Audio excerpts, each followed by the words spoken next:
Hello and welcome to the Lancet Voice.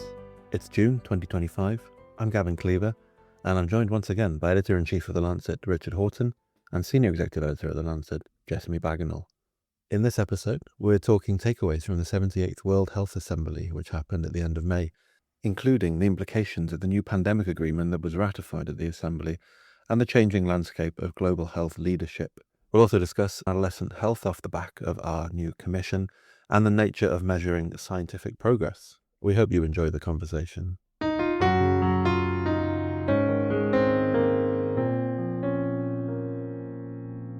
Richard, Jessamy, welcome back to the studio. Richard, you've spent the last, few days at the World Health Assembly, right? I've got it written down here, the 78th World Health Assembly. And I guess I'm keen to know your observations, what happened at the World Health Assembly, your takeaways. A funeral for global health is what I think a lot of people thought that they were going to go. You've seen America pulling out of WHO, the massive cutbacks in overseas development spending, not just from the US, but from many European countries too. So global health in crisis. Was this 190 plus countries coming to Geneva to really celebrate the death of global health? And I went to Geneva thinking it was going to be like that. And I've got to say, I came back optimistic and re-energized about what we can achieve. Now, maybe I'm being naive. Scratch the original headline, not a funeral for global health. Well, it's a funeral for global health, ? Because Tedros, the Director General, and we'll come on to this later, when we launched our Adolescent Health Commission, he came and very kindly spoke at the launch. And although he mentioned adolescent health briefly at the beginning, what he mostly did was talk about WHO. And he said that this was a moment for a complete reset in global health and for WHO. Yes, it was going to be a smaller organization. Global health will have a smaller footprint in the world. But now we're going to be more focused, more empowered. And this moment of reset is an opportunity.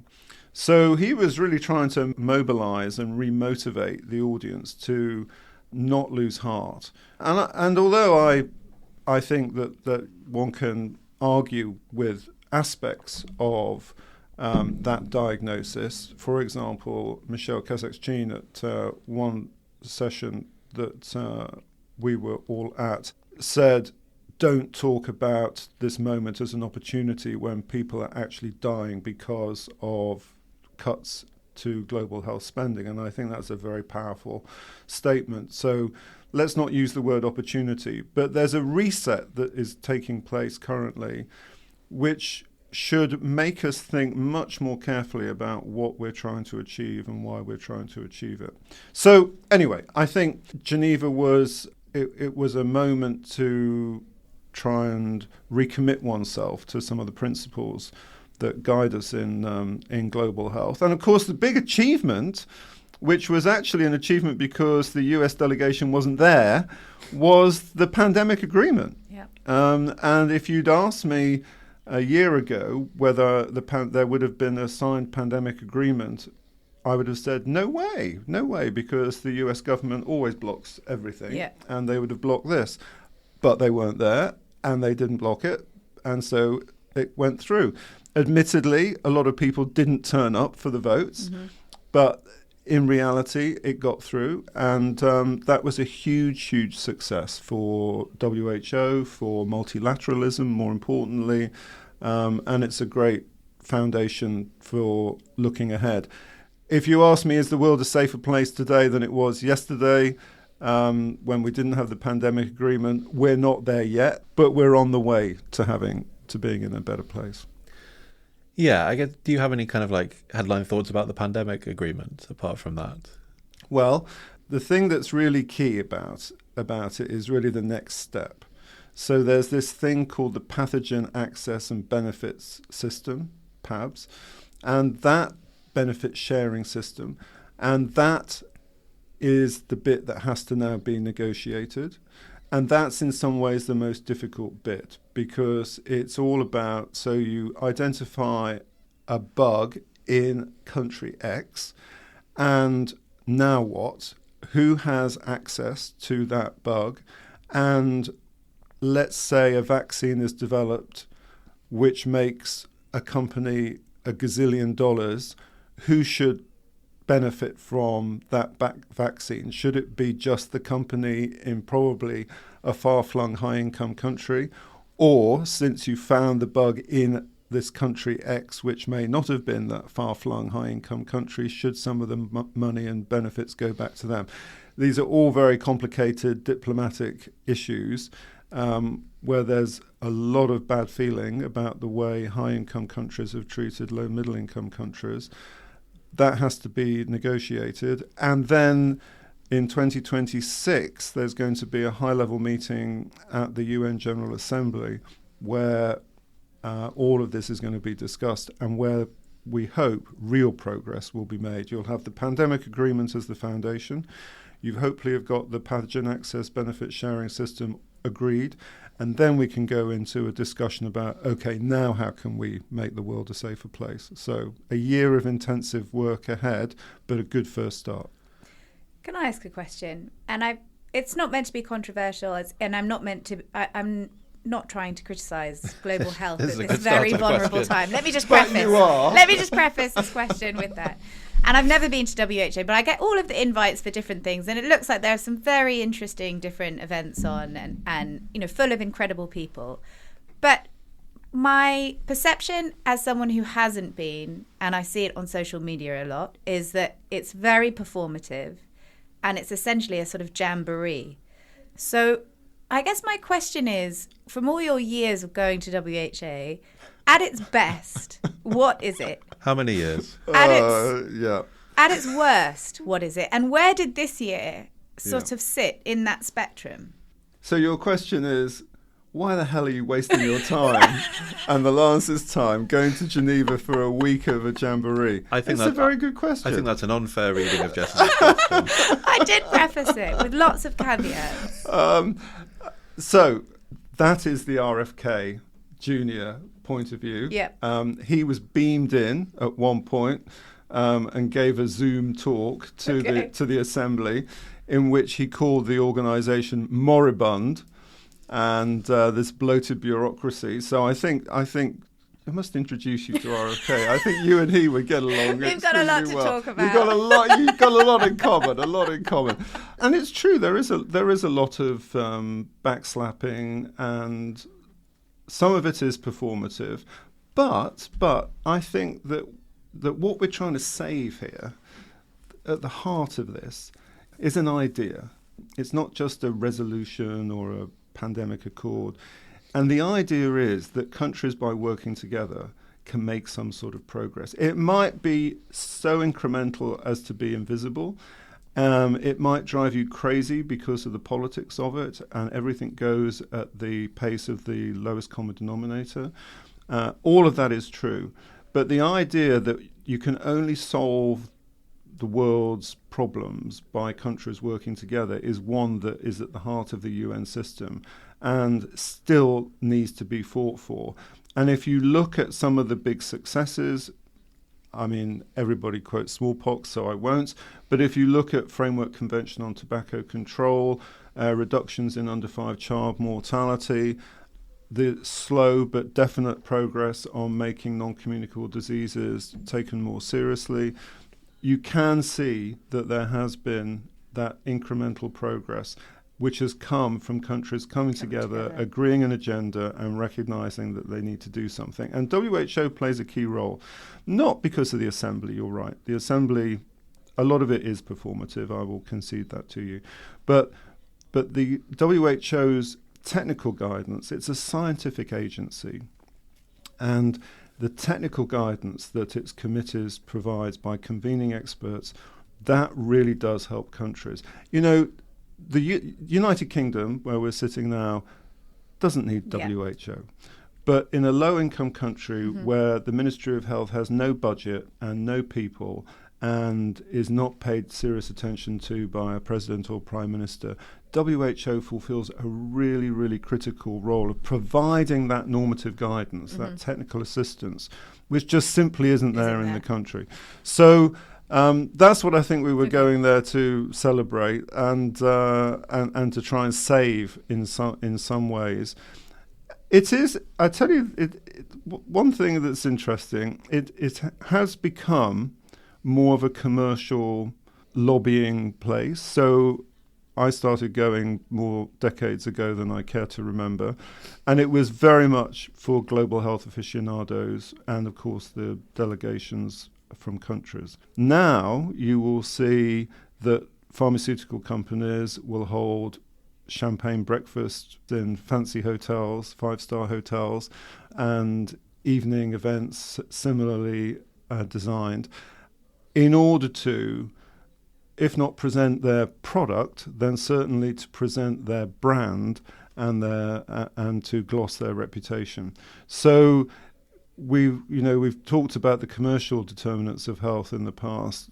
The World Health Assembly is now a very good example of a meeting that has been colonized and is colonized more every year by those commercial determinants, and that's certainly something to be concerned about. And it's tricky, isn't it? And maybe we'll come on to it at the end when we talk about our final topic. But this sort of public-private partnership, I often see documents and policy things coming out from WHO about the aspiration of how they're going to make this work, and they try and do it in different sectors and fields. And it never really seems to be a fair playing field for both sides in terms of what they're getting out from it and the quality of what is produced. It's a very divided debate because on the one hand, people will say, well, you should not have the private sector in the room. They shouldn't be there to influence policy. They might be helpful in terms of implementation, but you really need to keep them away. And then on the other hand, and it is a reasonable argument, these big private sector companies, they do have a part to play, and some of their leadership can be really powerful. Unilever, Merck in the past, just to name but two, had a really, really powerful, important role in the MDG era. Merck particularly around maternal mortality with the Merck for Mothers program. Unilever with its commitment to water and sanitation. And their CEOs would come to the meetings in New York, the UN General Assembly, and to have the CEO of Merck and the CEO of Unilever there on the stage with the UN Secretary General or the Director General of WHO. Yeah, it's a bit performative. Yes, it's a little bit symbolic, but it's actually quite important to see those people throwing their hats in the development ring. And I'd rather have them there than not there. So... and I think today, one of the concerns is we don't have enough of those people. Yeah. I don't see enough CEOs also stepping up. And if you had more CEOs stepping up, maybe you'd have more politicians stepping up too. We need more energy around global health and development. So I'm kind of with my NGO brothers and sisters who are skeptical of the private sector, and I understand why. But in reality, we're trying to build a movement here, and we need everybody to take part, and let's not be too exclusive about it. What do you think on that front it means about China sending one of the largest delegations to this year's World Health Assembly? You know, on one hand you've got America completely absent, but on the other hand you've got 180 Chinese delegates. So what do you think that says about the kind of balance of global health at the moment? I mean, that's one of the mistakes that the US has made, that by stepping away from a multilateral organization, they've left it open to other countries to fill the vacuum. China sent a large delegation, but in reality, I wish China would do more, particularly on the financing front. China is not just a superpower in science and global health science, but it's a rich country now, and I don't think is playing its full part in financing global health in a way that is consummate with its political power. With power comes responsibility, and China should be stepping up to that, not just for WHO, but we have 2 replenishments this year, one for Gavin and one for the Global Fund. You know, it's always the US and Europe who's expected to be major donors, along with countries like Japan. But why not China? Why China should be a full player in financing for global health, but it's not. And so there is an imbalance. You could say, well, maybe it's going through a transition in the fullness of time, but at the moment I welcome China's participation, but I want them to do more. Do you get the sense they're gearing up to do more? No, I don't, unfortunately. I think that they're quite reticent. The way China operates, at least from my observation, is it's very bilateral, so that the government works with other governments. If you look at the way that they have launched their infrastructure projects in Africa, it's very much China's relationship with Tanzania or whichever country. And they're less good at representing themselves in multilateral institutions. But I hope that they will. No, that's really interesting. I was going to say one of the other big outcomes from the World Health Assembly was the recommitment to global nutrition targets and the marketing regulations around those as well. There were some really interesting outcomes from the 2030 targets that were put forward at the World Health Assembly, which was a 40% reduction in the number of children under 5 years of age who were stunted compared to the 2012 baseline, a 50% reduction in anemia in women of reproductive age, a 30% reduction in low birth weight, and to reduce and maintain overweight in children under 5 years of age. It's great to see that sort of commitment. You know, you were talking about previously how one of the big achievements of the World Health Organization is the huge cut in child mortality. So it's great to see that as an ongoing commitment. It is, and to remind oneself that progress is always reversible. That's, I think, the big worry right now, that if you see maybe a fifth to a quarter of all investment in global health literally disappearing over a matter of days or months, how do you sustain those gains? Because countries, I mean, the mantra is, well, this is going to, this ends aid dependency. Now countries are going to have to think about domestic resource mobilization. They're going to have to take responsibility, pay for things themselves. Well, that's great if you're a middle-income country, and I couldn't agree more. But there are a collection of very, very poor countries, resource-poor countries, that there's absolutely no way that they're going to be able to fill that gap. And there are some countries that are not so resource-poor that have programs that have been supported by organisations like USAID, which are now not going to be able to pay for those programs. So I do worry that yes, we've seen these great gains, but how sustainable are they? In 5 years' time, we could be having a very different conversation. Well, I mean, this leads us on to talking about the second Lancet Commission on Adolescent Health and Wellbeing, which came out a couple of weeks ago on May the 20th. Of course, it's building on our commitment from the first commission. One of the key messages is the investments required, as you were just talking about. Yeah, I was thinking about this morning, and I think we've done so many of these series that really look at windows of opportunity in a child's life all the way up to 24, really, when we're sort of saying they become adults. We did the first 1,000 days. Last year we did the first 2,000 days. Now, this one is about adolescence. And it's really about these critical junctions in a young person's life where we can make interventions that will totally change their long-term trajectory of health. And for adolescents, it really seems like this is the last opportunity that you're going to be able to make those interventions that are going to set healthier patterns. And I think the overall message of the Commission that the adolescents of today are living through such a uniquely challenging set of circumstances in terms of the external forces of climate change, of the commercial determinants of health, but also, some of the very internal ones about mental health and obesity. Obviously, these two things have a sort of bidirectional connection, but there are lots of very difficult challenges that are facing them, and it's difficult to see. And we don't really have the data. Like I was trying to look this morning, a big focus of the Commission is on the number of adolescents that are going to be obese in high and middle income countries. And we don't really have the data of what that long-term implication for obesity in adolescence is. What is your increased risk of mortality by the time you're 50s? And we don't really know that because we haven't had that, long-term follow-up data. But we know it's going to be bad. I was going to say, the Commission predicts that in 2030, 464 million adolescents globally will be overweight or obese, which is 143 million more than in 2015. And it very clearly lays out not only what the health consequences are during adolescence. You know, of course, we think about the long-term consequences of obesity, that you've got increased risk of cardiovascular disease, that you've got increased risk of diabetes. But it's also very clearly lays out what the difficulties are during adolescence and the relationship with mental health in the long term. So, I mean, it's worth just reminding ourselves, just a basic number to keep in your head, that there are 1.8 billion adolescents, young people in the world. I mean, that's a quarter of the global population. I mean, this is a very, this is a huge group of people who we pay almost no serious attention to. Why do we pay no serious attention to them? Is it because they don't vote? So politicians don't have to pay attention to them. And it's only because of a very valiant group of physicians and scientists who've come together around.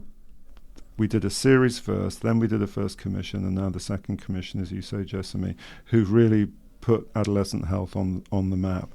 And I just want to say in this podcast and pay tribute to the work of George Patton, who we so sadly lost during the course of this commission. But George was a great personal friend, a great friend to the Lancet, a great friend to many of us. And really, George and with his partner Susan Sawyer, they have been the wellspring of energy that has driven this process. With a great team, I absolutely want to say, but if it hadn't been for those two people, we wouldn't be where we are now. So they definitely deserve some credit. But 1.8 billion adolescents, and yet something like only 2 to 3% of all overseas development assistance. 2.4% of total development assistance. Isn't that shocking? It's totally shocking. It's totally shocking.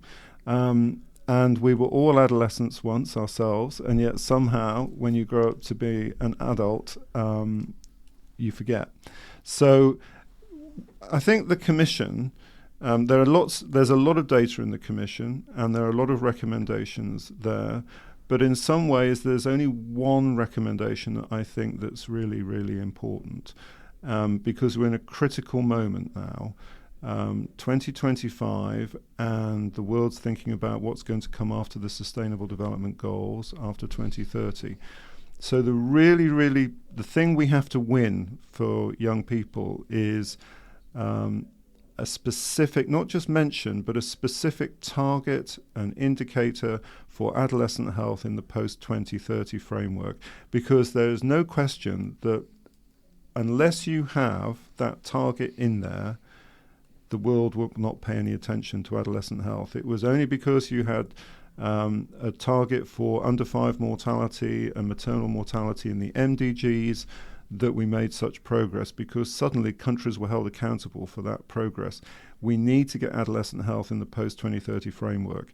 And if we can do that, then we've got the next 15 years beyond 2030 where we can really start to make progress. So my call to the community that produced this commission is, what's the pathway? What's the trajectory?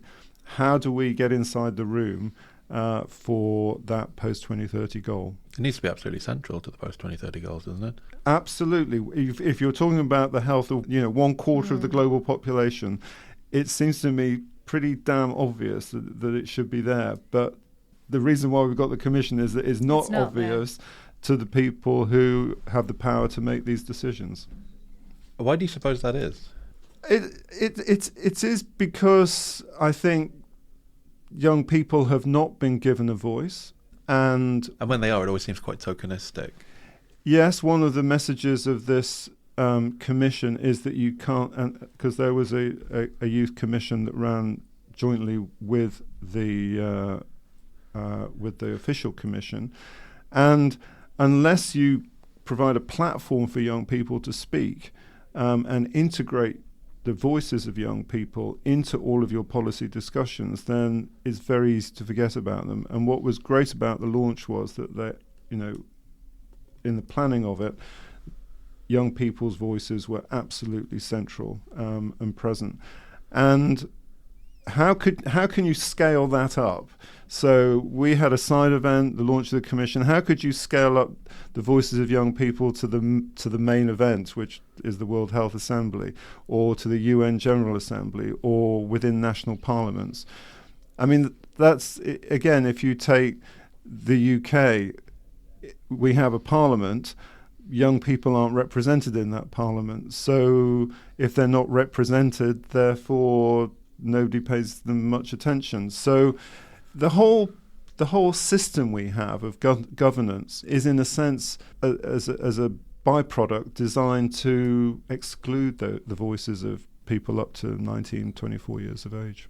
Yeah, I agree. And I think one of the, very meaningful things that I often hear people in this community say is that when adolescents are valued, they're valued for their future capital.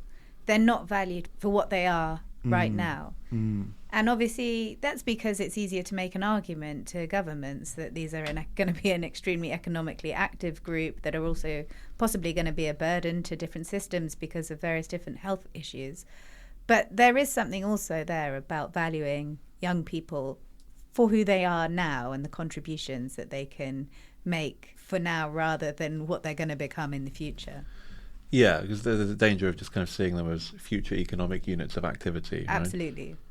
That's right. And also we should be thinking that this is not just the health system that's important here. This has been an argument that's gone through all of our series and commissions on young people, and that is the education system has to be seen as an equal partner to the health system.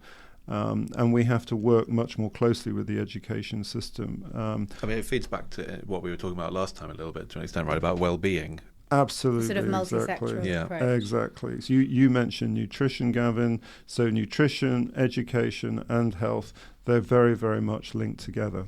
I really thought a striking sentence from the Commission was, and you touched on it, Jessamy, earlier, was talking about how today's adolescents are going to be the first human cohort who will live their entire lives under the shadow of climate change. We're all getting on a bit now. we might not see the worst effects of climate change in our time, but adolescents, young people today are going to be living with what are already the very serious effects of climate change for their entire lives. And the impact on mental health is very easy to underestimate that, or to not give it the priority or seriousness, the importance that it deserves.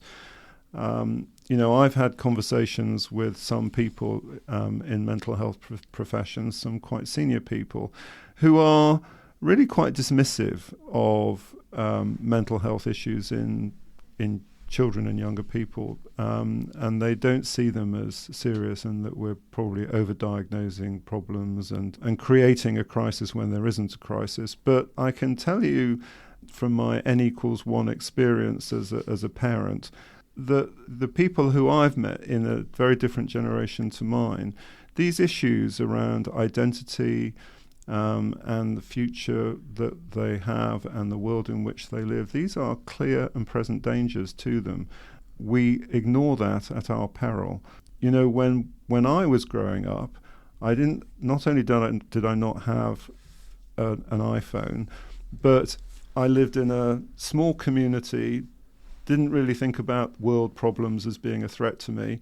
And now, if you're growing up, you can't not think about war, and you mentioned climate and pandemics and all of these other transnational threats. There is almost a curse, isn't there, of having to know all the news all the time? Exactly, you can't escape it. Before the internet, you could escape this stuff. You could. But it's completely inescapable now. And you could live in the little cocoon of your family and feel very, very safe.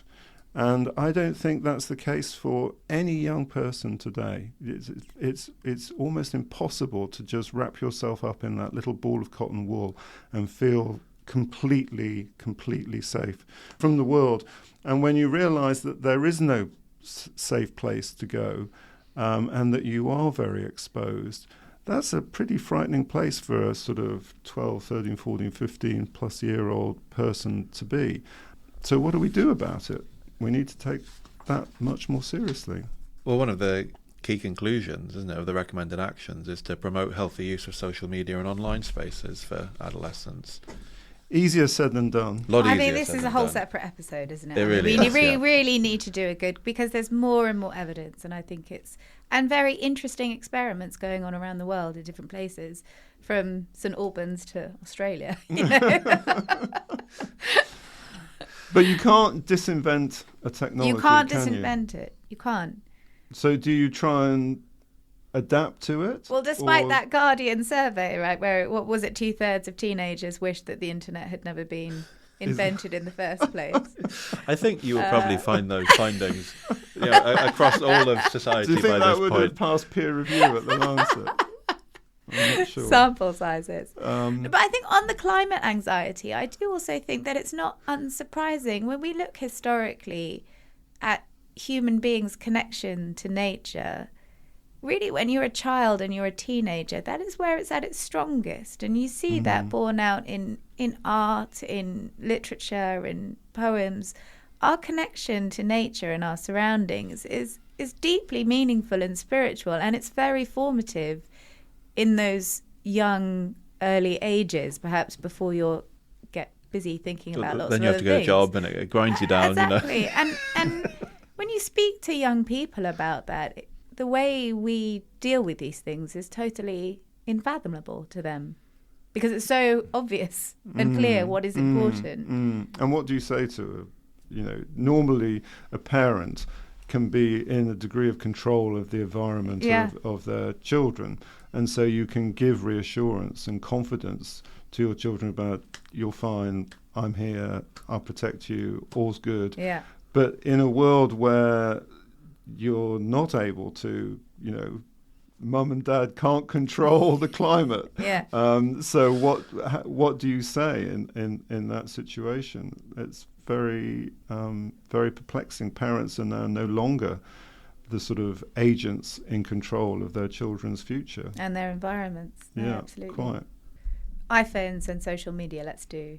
I think that would make a good episode. It also feeds handily back into the final thing we were going to talk about, which is how, research is essentially ground to a halt. That's the headline here, right? Groundbreaking science discoveries are becoming harder to find. I had not seen this one, but when Richard emailed it around, I've read it voraciously, and I'm quite excited to discuss. Essentially, the argument is that the 20th century was a series of scientific explosions. We got the light bulb, the flushing toilet. At the 21st century, nothing has happened. That's a pretty controversial way of stating it, but it's not too far from what the article is arguing, right?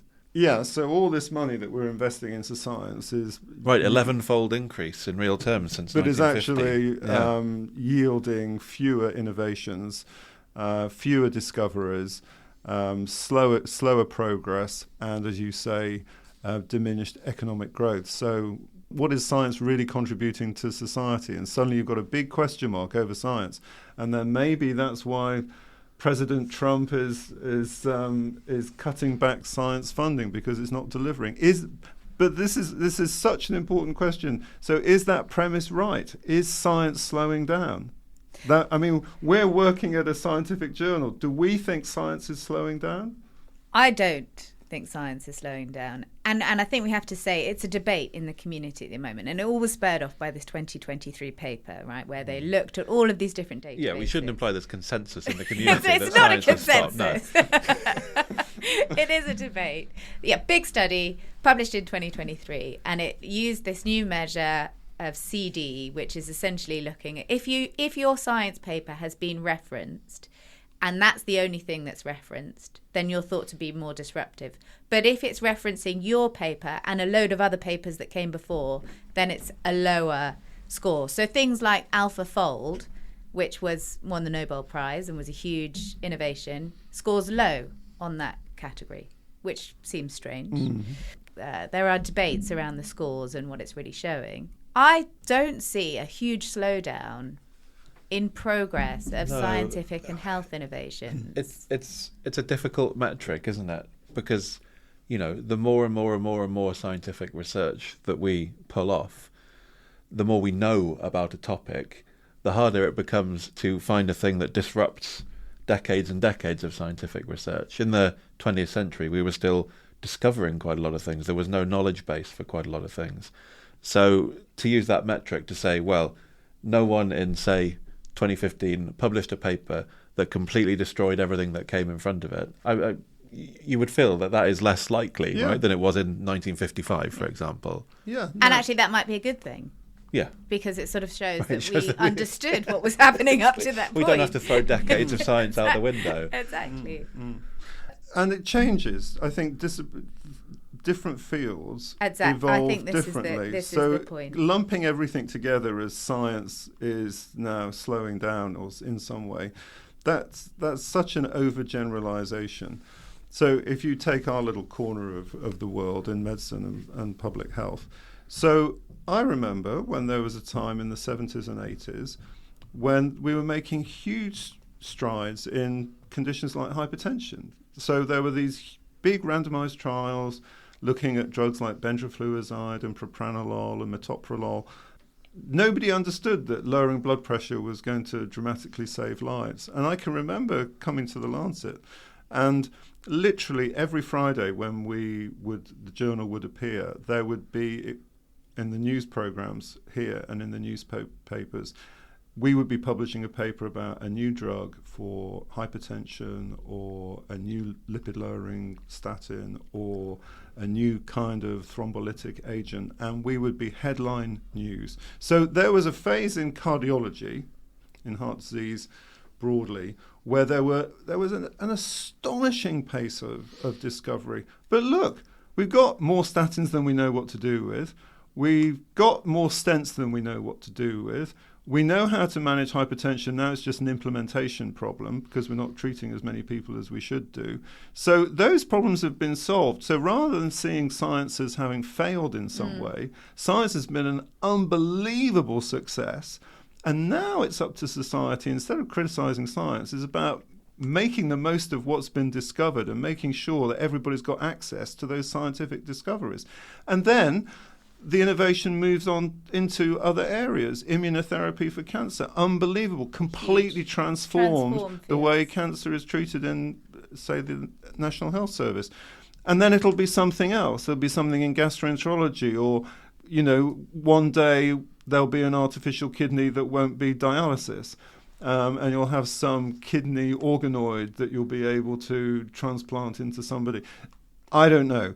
But I think this idea that innovation has somehow gone off the boil misunderstands the discipline-specific, the field-specific nature of progress. I think that's right. I think there are 3 points that I wanted to make. One was, I think there's something about timing and fields and the fact that there are ebbs and flows to all of these different aspects of science, where you'll have a major breakthrough that will then spur on lots of activity. Then there might be a time of stalled progress, and surely that's okay. That's nothing to worry about. The second thing is that I think it's particularly when it comes to health and medicine, there is something which isn't measured through looking at bibliometric databases, which is about approaches. So, now we can take rectal cancer, 17 centimetres of someone's rectum out endoscopically. I mean, that's an extraordinary feat. Yeah. But that's not going to show up on this. No, but it doesn't mean that there isn't some kind of huge, just transformational progress going on. That's incredible. I mean, I'm just thinking about that. I was occupied by the mechanics of that as well. That's a lot of rectum to take out with an endoscope. Okay. Anyway. The podcast is ground to a halt while we all think about the mechanics of that situation. And now I've lost my train of thought. The third thing that I wanted to say, though, is that I do think that the enormous feedback that study got from 2023, the fact that it resonated with so many people in the scientific community and spurred this huge debate, that is something to listen to, because there is some interesting statistics in there about the fact that maybe top researchers are spending 25% of their time on actual research. Yes, that was 75% the real, on all. So there's some amazing points in this paper. There's a feeling within the scientific community that the scientific enterprise is somehow skewed in the wrong direction, and that energy and activity is focused on things which are not necessarily where the priorities and the strategies should be. And we have to listen to that, I think. So that may be the most important lesson to come out of this debate, actually, to rethink the role of the scientist or what activities a scientist is doing. The other thing, though, that drives me a bit nuts about this discussion is, why does everything have to have some instrumental benefit anyway? So you don't walk into a bookshop and think, okay, so what are these books contributing to innovation in our culture? Or what are they contributing to economic progress? Everything has to be a disruptor now, Richard, you know. But somebody writes a novel, and it has an inherent sense of value in and of itself. It doesn't have to be a disruptor. It doesn't have to have an economic value. It is just an activity. Writing a novel is an activity that as a culture we place some value in, because we've recognised it as being good for our culture, the harvesting of the human imagination. You're not setting out to disrupt the romantic novel section. But hang on. But my point is that why can't we see science as a little bit like novel writing, in the sense that it is a cultural activity that we value in and of itself? Not every piece of science, not every research grant, not every paper published has to be some stunning disruption. The mere act of doing research, in other words, asking a question, figuring out how to answer that question, getting an answer and communicating it and discussing it, there is value, intrinsic value in that process. And that's why we need more science in society, because science is a good thing. It's a good thing to be asking questions about the world in which we live and trying to answer them. So let's not think the only good science is disruptive science. The only good science is science that makes money. The only good science is science that has a paper in the Lancet. Science is good in and of itself, and that's what we should be valuing. And we don't have that conversation. Yeah. I think this discussion about disruptive science puts science in a box that it needs to escape from. Mm. My partner is a researcher in neuroscience, and she often talks about the joy in research of collecting data, putting that data in for analysis, and then kind of she phrases it as receiving an answer from the universe as to your question. That's beautiful. And you use the word that I think is really important there, joy. Why can't the activity of doing science be a joyous activity that we value for itself? Perhaps we're too focused on the commercial and business side of the scientific enterprise. And that's where this disruptive element, then this paper on disruption, and thinking about whether slowdown in innovation is therefore slowing down economic progress, I think that puts science in a straitjacket that we need to resist. I think that's right, and I do also think there's something there about where these innovations are happening. So when you look at generative AI, that was purely in the private sector. Whereas if you go back and you look at some of these huge innovations, they were in universities, they were in the public sector. And this sort of dialogue does naturally lead to a place where you're saying, well, private means less rules, private means, that there's less bureaucracy. So that's the only way that we're going to get innovation from now on. And I think there is something there that needs to be thought about and discussed, but also recognizing that the language that we're using about disruption and innovation and the sort of economic aspects naturally lead us down that road of thinking that private innovation is going to be more disruptive. Yeah. And I don't think that's the case. No, I don't think there's any reliable evidence to suggest that. Well, I think that probably brings us nicely to the end of our discussion. Richard, Jessamy, thank you very much. I think next time the plan is to talk in depth about the US, so join us for that one if you would. But again, thank you very much for joining us. Thanks, Gavin. Thanks, Jessamy. Thank you.